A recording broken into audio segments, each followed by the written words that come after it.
na gode wa Allah da na samu haka, dama ina nema ne Allah bai bani ba, amma kuma na ga haka ina son tuwo baki na da Allah bai sa zan tuwo baki na sai yau.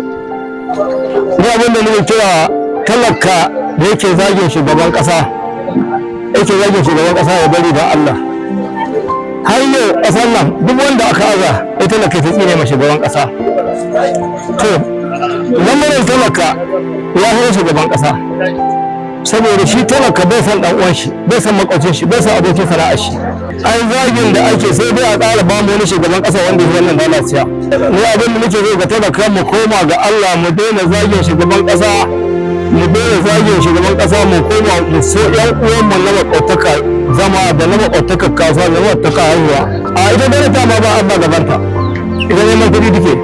To ai shi sai da kai koma ga Allah za a samu sauƙi. In ta da kai ya ji ina Allah shi ma ya kashe adalci bai ga ranka dan wanshi don ta zaka tsara Allah ta yi adalci. To abin da nake cewa ita gwamnati kamar kai ne duka saro kaya ka kasa, in da ka tsiri ne za ka sai da su. Gwamnati sare ta ina san da sare wannan shugaban kasa ne sare sarautar na yi, saboda kuɗin da ya baza a kan samu sarautar nan ba kaɗai ba su duk talaka san wannan. To na ci kuɗinka sai da ci kuɗinka na zaɓe ka, sai na ci kuɗinka na zaɓe ka kuma ina zagin ka. In talaka ne ci kuɗin gwamnati ba tabbatar da kuɗi ne ci ba, iya zage ta na da hujja.